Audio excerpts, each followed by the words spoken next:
देखिए, एक नहीं ये कई प्रश्न हैं कि क्या मासिक धर्म में महिलाओं को मंदिर जाना चाहिए या नहीं। देखिए, 3 प्रश्न यहाँ खड़े होते हैं। पहला, क्या महिलाएं अशुद्ध हैं, इस वजह से वो मंदिर नहीं जा सकती। दूसरा, कि मासिक धर्म में मंदिर जाना वर्जित क्यों है। तीसरा, न केवल मंदिर जाना लेकिन अन्य रिस्ट्रिक्शंस भी है, जैसे कि पाम की लीफ में खाना, किसी को टच ना करना एंड व्हाट नॉट। पहले प्रश्न का आंसर यदि दे तो कामाख्या मंदिर के बारे में तो आप सभी ने सुना होगा, लेकिन सिर्फ कामाख्या मंदिर में भी नहीं, पूरे भारत के कई जगह में मेंस्ट्रुएशन को सेलिब्रेट किया जाता है। तो इसको अशुद्धि का नाम क्यों दिया गया। तो पहली बात क्लियर करने की ये है कि वुमेन अशुद्ध नहीं है। धरती को माँ कहा गया, गौ को माँ कहा गया और पृथ्वी को भी माँ कहा गया।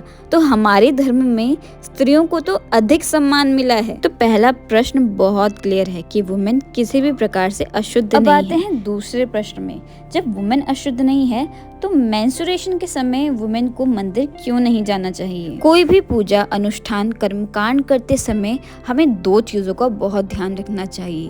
पहला, शारीरिक स्वच्छता और दूसरा, मानसिक स्वच्छता।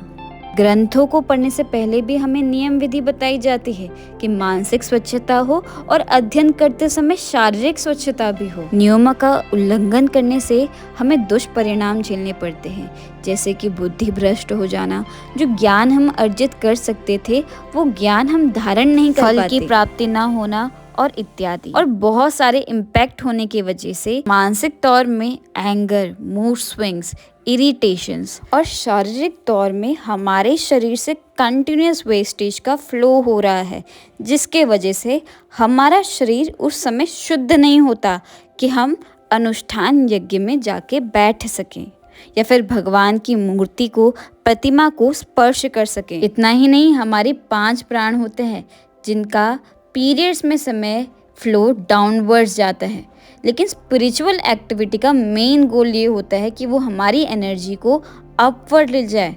और इस कॉन्ट्राडिक्शन के वजह से मासिक धर्म में मंदिर जाना साफ वर्जित माना जाता है। तो क्या इसमें भगवान का नाम नहीं लिया जा सकता? बिल्कुल लिया जा सकता है। देखिए, केवल मंदिर में जाना और भगवान की पवित्र मूर्तियों को तथा ग्रंथों का स्पर्श करना वर्जित है, लेकिन आप भगवान का स्मरण कर सकते हैं, भगवान का भजन कर सकते हैं और साथ ही साथ मानसिक पूजा कर सकते हैं। लेकिन इसमें हमको एक बहुत प्लस पॉइंट मिलता है, वो है मानसिक पूजा का। मन से अगर आप भगवान का ध्यान कर रहे हैं, भगवान को पुष्प अर्पित कर रहे हैं, भगवान को जल अर्पित कर रहे हैं, भोग लगा रहे हैं, तो उसका भी उतना ही फल है और उतनी ही सिग्निफिकेंस है जितना हम भगवान के मंदिर जाके पूजा करते हैं। ये एक ऐसा टाइम है जब हम अपने अंतर्मुखी होके भगवान से कनेक्टिविटी बिठा सकते हैं, साधना कर सकते हैं। आइए तीसरे प्रश्न का उत्तर ढूंढें। देखिए, कुछ का मानना है, कुछ का पर्सपेक्टिव ऐसा है कि इक्वालिटी होनी चाहिए, मंदिर के द्वार सबके लिए खुले हैं। मासिक धर्म में ये डिस्क्रिमिनेशन क्यों हो रहा है? क्या वुमेन्स जो है वो मेन से इंफीरियर है? नहीं, बात यहाँ पे डिस्क्रिमिनेशन की नहीं है। यहाँ पे हमको समझना चाहिए कि डिस्क्रिमिनेशन में और प्रोटेक्शन में डिफरेंस होता है। डिस्क्रिमिनेशन किसी फॉल्स बिलीफ प्रैक्टिस में बेस्ड होता है, वाइल प्रोटेक्शन जो होता है वो किसी की वेल बीइंग के लिए होता है। फॉर एग्जाम्पल, पूर्व की दिशा की ओर सर रखकर सोने से आपको मानसिक और शारीरिक लाभ होते हैं, अथवा दक्षिण की दिशा की ओर सर रखा जा सकता है सोते समय। लेकिन यदि आप ऐसा कहे कि हम तो किसी भी दिशा की ओर सर रखकर सो जाते हैं, पर हम तो एकदम ठीक है, हमें कोई दिक्कत नहीं हुई, लेकिन जो लाभ पूर्व की दिशा की ओर सर रखकर सोने से मिलना था वो आपको नहीं मिलेगा और उल्टा कुछ लॉन्ग टर्म में प्रॉब्लम्स भी हो सकती है। कहने का मतलब है कि कोई दिशा अशुद्ध नहीं मानेंगे, लेकिन एनर्जी फ्लो के अकॉर्डिंग जो यूनिवर्स और हमारे बॉडी में जो तरंगे निकलती रहती है उसका एक बैलेंस बना रहे और हम उसी के अकॉर्डिंग चले ताकि हमको बेनिफिट हो। तो इस तरह के नियम विधि लिख दिए गए। जैसे बिना नाव के समुद्र पार नहीं किया जा सकता, उसी प्रकार बिना नियम, बिना विधि के हम इस भव सागर से भी पार नहीं जा सकते। मर्यादा का होना जरूरी होता है। उन्हीं विधानों के चलते एक मेंस्ट्रुएशन वुमेन को मंदिर जाने से रोका जाता है। ऋतु विद्या में भी इसका बहुत डिटेल में साइंटिफिक एक्सप्लेनेशन दिया गया है। जब मेंस्ट्रुएशन होता है तब सर्टेन चेंजेस आते हैं। एटम के लेवल में देखा जाए तो जो इलेक्ट्रॉन होते हैं एटम उनको लूज कर देता है और फ्री रेडिकल बन जाता है।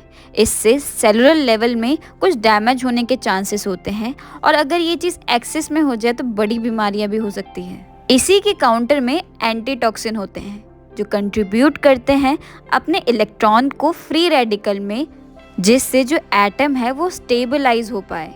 इन केस ये जो लॉस ऑफ इलेक्ट्रॉन है इसको चेक में ना रखा जाए तो ऑक्सीटोसिन स्ट्रेस हो जाता है, जिसके वजह से नंबर ऑफ डिजीजेस होती हैं। हमारे बॉडी में कुछ नेचुरल एंटीऑक्सीडेंट होते हैं जैसे कि RBI और सलाइवा।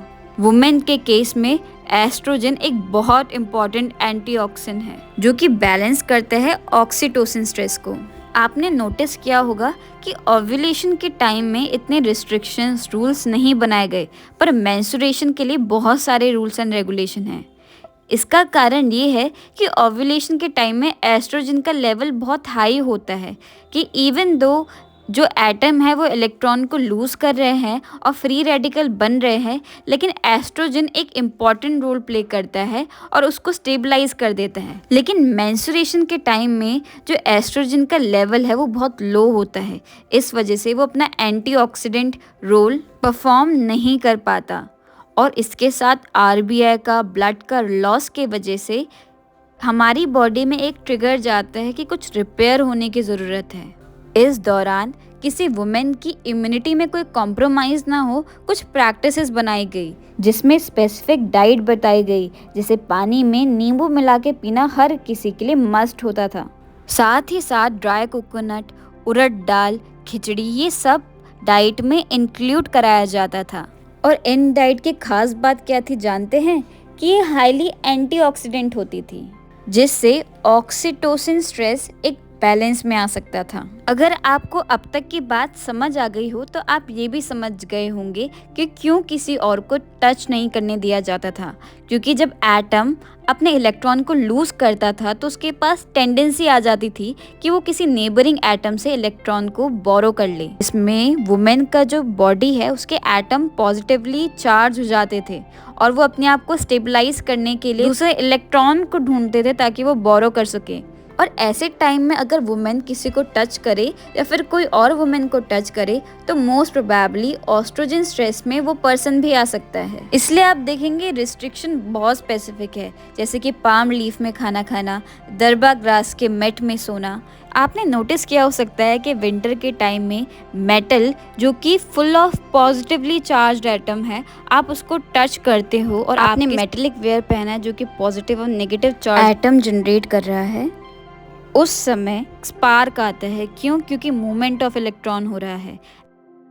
इसलिए कॉटन या फिर कोई दूसरे कपड़े नहीं, फ्लैनल के कपड़ों में अगर बच्चा हो तो आप उनको टच कर सकते हैं, क्योंकि फ्लैनर एक इंसुलेटर होता है। ये पॉइंट्स मैंने आपको इसलिए डिस्क्राइब करे ताकि आप समझ पाए मॉडर्न साइंटिफिक रीज़न क्या है रिस्ट्रिक्शंस का। और यही सबसे बड़ा डिफरेंस है मॉडर्न बायोलॉजी का और एशियंट मेडिसिन का, क्योंकि एशियंट में सूक्ष्म शरीर को भी इम्पोर्टेंस दी गई है, लेकिन मॉडर्न बायोलॉजी केवल फिजिकल बॉडी तक लिमिटेड है। अगर आपको इसी के ऊपर और डिटेल एक्सप्लेनेशन चाहिए तो आप इस बुक को भी रेफर कर सकते हैं।